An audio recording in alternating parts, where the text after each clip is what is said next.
My 28F fiancé, 29M wants me to put his family before mine, even at the expense of my family's health. Throwaway as my work friends are on my main and they don't know this is going on. Also, obligatory that this is on mobile so spelling and grammar will be poo. This is a long one, but I'll try and keep it as short as possible. I, 28F got engaged to my partner of 7 years R, 29M, in May. Both sides of our family were really happy about this and we had a big family meal 2 weeks after getting engaged. His brother lives 250 miles away and couldn't get here for that meal, so we decided to have a meal just for his family in late June when his brother would be back for the weekend. This weekend was arranged long before we got engaged, so he wasn't back just for the meal. Earlier this year my sister K, 32F, got a serious eye infection that very quickly turned into an ulcer, which scarred her cornea and left it at a high risk of a perforation.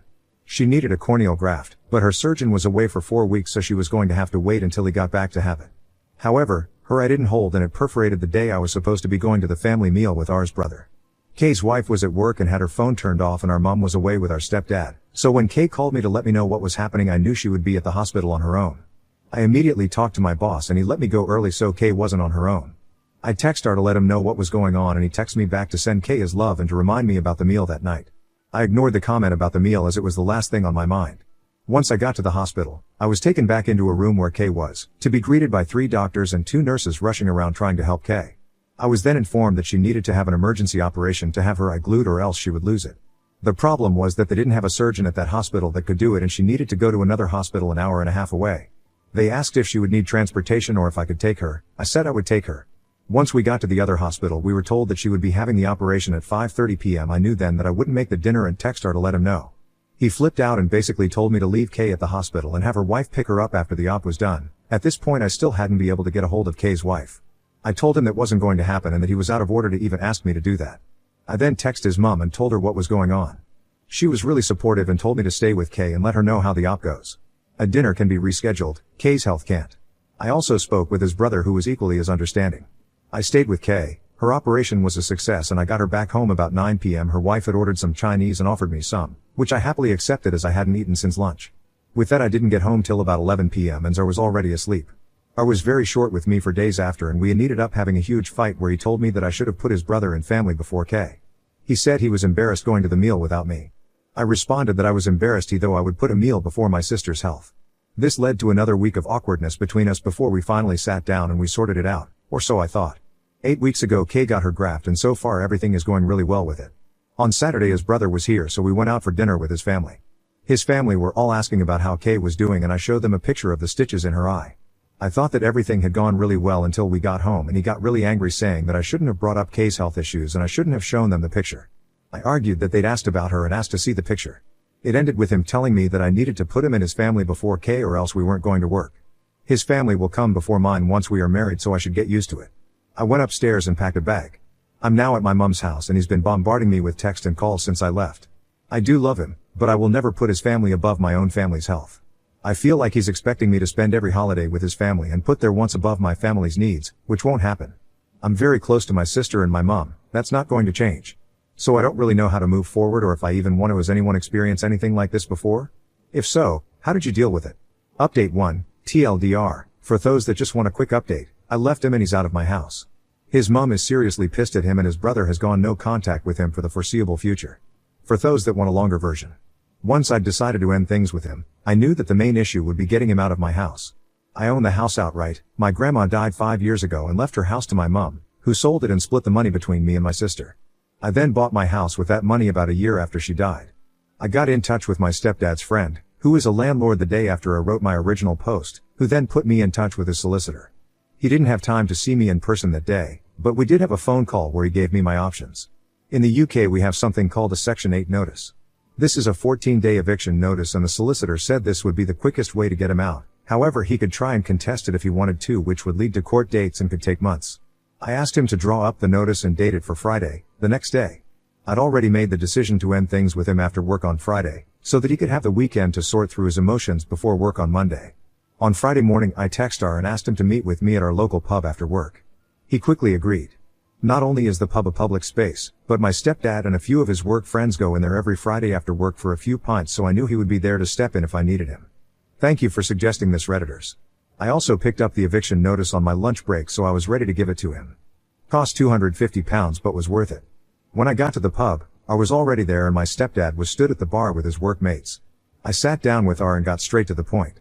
I told him that it was over. I couldn't be with someone who didn't give me any support when I was going through one of the scariest moments of my life and expected me to drop my family for his.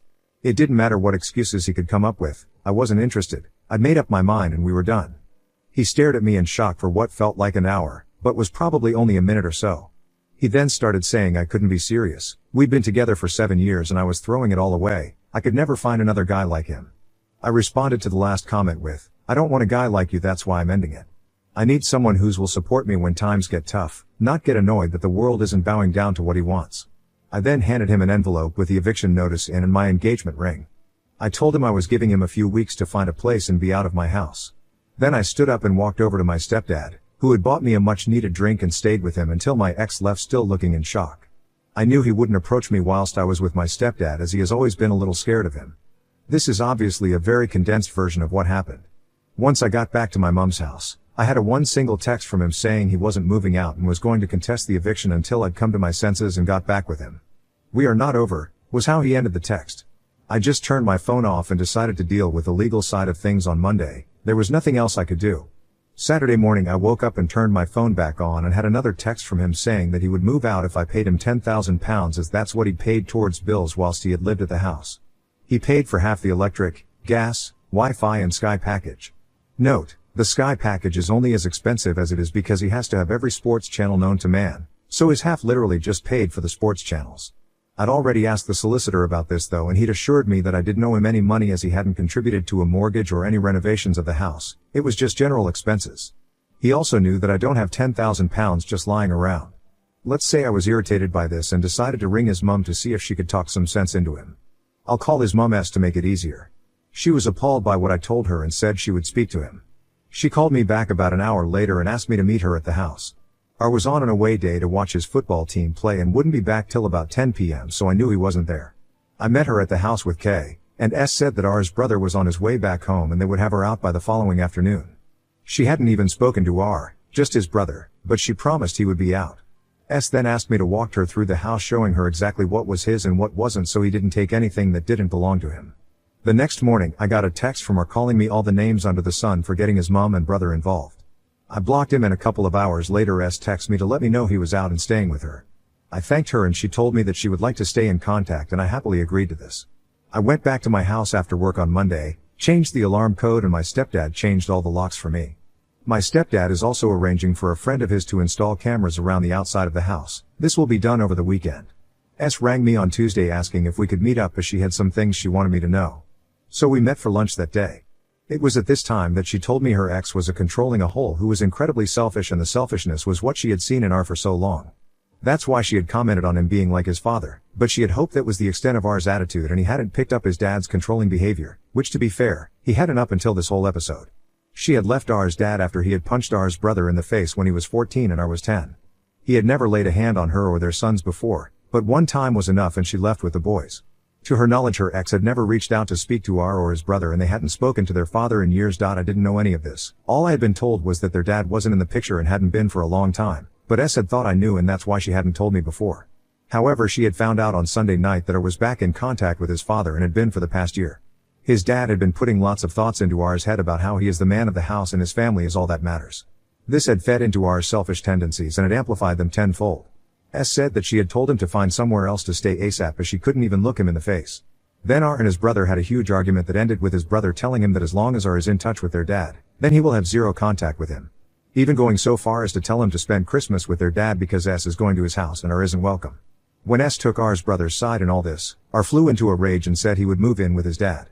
He then left the house, but came back a couple of hours later looking like he'd been crying. Turns out that his dad doesn't want him living with him and basically said he could be on the streets for all he cares. He's not putting a roof over a grown man's head. S thinks that R is now starting to realize everything he has lost due to him listening to his dad and has seen his dad's true colors.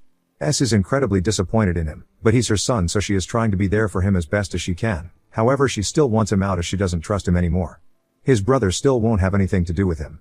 She has also told him to stay the hell away from me as I don't need to be brought into this and he has promised her that he will.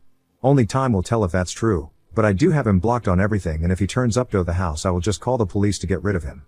The more S told me about what had been going okay behind my back, the more resolute I have become about wanting nothing to do with him. I never want to see him again, if I can help it.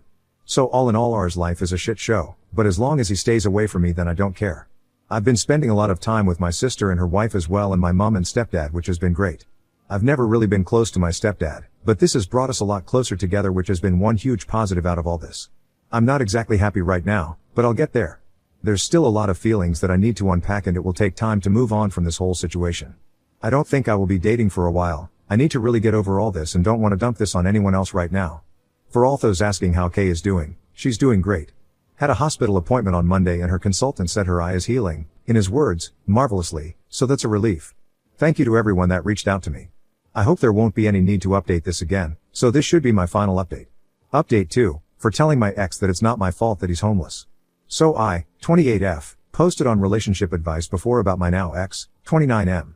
The post and update is in my profile, but basically my ex-fiancé wanted me to put his family before mine, even at the cost of my sister's health. I ended up breaking up with him over it, and he was forced to move in with his mom, who then found out that he had been in touch with his abusive dad, who was twisting his view on how a relationship should work. Last I heard was that his mom was kicking him out as she would not have anyone in her house that was in contact with her ex, and that he had tried to go live with his dad, but his dad had refused. I was completely NC with him, so his mom was the one that had told me this. I'll call my ex R and ex's mom S to make things easier. I hadn't heard from R in weeks, but yesterday he showed up at my house. I had the chain on my door, so opened it with that still attached. No way would I let him in. He basically told me that he had nowhere to live. His mom isn't speaking to him, and his dad won't put a roof over a grown man's head. His words, not mine. He asked if I would take him back or at least let him live with me. No way in hell would I get back with him, and getting him out the first time only went easy because his mom stepped in to help.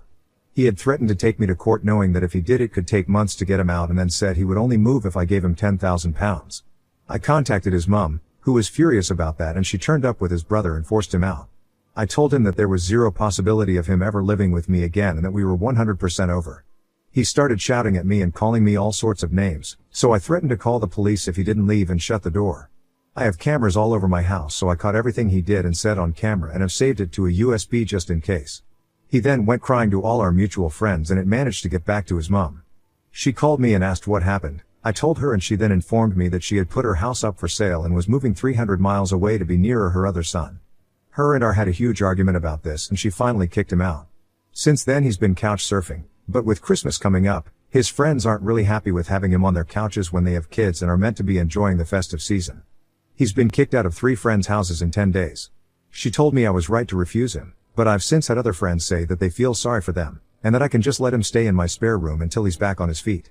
I then asked them to put him up, but they said they would but don't have room, and if they had a spare room like me then they would let him stay. My family and his are on my side, but I'm starting to doubt myself with what a couple of my friends have said. So Reddit, Ida? Edit, just a quick edit as I'm going to bed. I've just spoken with the wife of one of R's friends, and she's asked to meet me on my lunch break tomorrow. Apparently, R stayed with them for 2 nights before she kicked him out, and there's more going on than what I know of. She's going to tell me the full story tomorrow, but told me that I shouldn't let him anywhere near me and that he's staying in a B&B so he does at least have a roof over his head right now. I'll try and update after I've spoken to her. Update 3, so I posted yesterday about my ex turning up at my house wanting for me to let him move back in with me. I said no, but a couple of friends thought I should let him, and that messed with my head. R is my ex. A few people told me to change my lock, etc. I did that and changed my alarm code, as well as my stepdad got his friend to put up 4 cameras around my house. I'm also going to start shutting the gate so that no one can walk up to the house without ringing the bell there first. I put in an edit that I was going to be meeting with one of R's friends' wives for lunch today, and I have to say that it was informative for sure. I'll call her N, 30F, and her husband Z, 29M. So I went to meet her on my lunch break at a cafe near my work. It's a place that a lot of my coworkers go to, and I know the staff there as well. A few Redditors thought that she might bring R with her, so I wanted it to be somewhere I feel comfortable and have backup if needed. Turns out that I didn't need to bother about that. When I got to the cafe, Anne was there on her own. I grabbed some lunch and a drink and sat with her. We went throughout the usual small talk before she started telling me what had been going on. I rang Z on Thursday morning saying he had nowhere to go and could he stay with them for a few days. Z spoke to Anne and they agree he could stay in their guest room.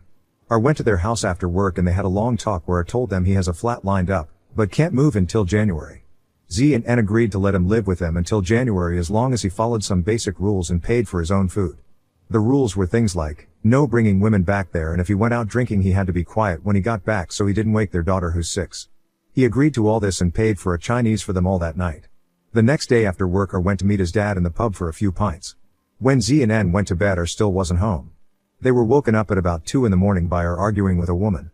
Apparently, R had met this woman in a bar, took her back to Z and N house, got his pleasure and then told her to get dressed and fuck off once he was done.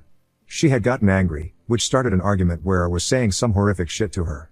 N took the woman downstairs and got her a taxi, whilst Z stayed upstairs arguing with her. Once N had got rid of the woman, she went back upstairs and tried to calm Z and R down.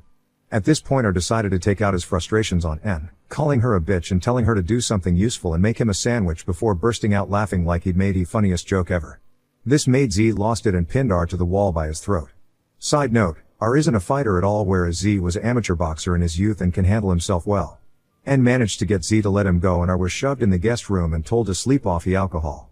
It's a miracle that N's daughter didn't wake up during this. The next morning N got their daughter ready and went to her mum's after telling Z to get her out of their house. Z agreed and after N left he woke R up and told him to pack his shit and leave. R tried to apologize and beg to stay but Z was having none of it and kicked him out. Going off the timing, I think he left there and came straight to my house. On Sunday Z texted R to meet up so that they could speak and they met up in a pub. Z has been friends with R since they were 11 and has never seen him act like he has been doing, so he wanted to find out what was really going on. He managed to finally get the truth out of R. Basically, R has been in contact with his dad for a lot longer than he told us. By this point it's over 2 years. His dad is a raging misogynist that believes a woman's place is in the kitchen and bedroom. A man's place is to rule the house and be waited on hand and foot, as well as deciding who can and can't be in their lives. He's been dripping this poison into R's ear and it's really taken a hold of him. Z told N that he just doesn't recognize R anymore. R wants to start living his life the way his father has told him he should. When Z pointed out that R's dad is 62, living in a shitty 1-bedroom flat, not had a real relationship since R's mom left him, has no friends, his family doesn't speak to him and that he's the type of guy that when he walks into a pub people finish their pints so they can leave and get away from him, R was furious. He told Z that his dad is just misunderstood. Z responded that people understood his dad and that's why they stayed away from him. He's toxic. This pretty much ended their conversation and R left. Z did find out that R does have a flat lined up for January, so that was true, and that he's found a B&B he can stay until the flat is ready at a minimal cost. Z and N have also decided to go NC with R as they don't need that toxicity around them, but especially not around their daughter. A few Redditors had said it sounded like R was on drugs, so I asked N what she thought and she doesn't think so but can't be sure. She and Z think that R is just so far under his dad's thumb now that he's completely changed as a person. He believes that everything his dad says is gospel. She did let me know that R has a burner egg account that he is using to check on my egg and I immediately made my account private. He had said something about seeing me waste money on a stupid amount of Christmas presents when I couldn't even help him out to Z on Sunday. I'd been to a Christmas market on Saturday afternoon and had posted pics on egg. All of this just made my resolve stronger that he will not be getting anywhere near my house again. It also made me realize that I don't have any feeling for him anymore other than frustration at how he's acting and some sadness at how far he's fallen from the man I once knew. I thought that hearing he had another woman in his bed would annoy me, but there was just nothing. I couldn't have cared less. I thanked N for the info and we agreed to keep in touch. We won't be as close as we were when I was with R, but it feels good to have someone who knows the entire situation and has seen R's behavior with his own eyes.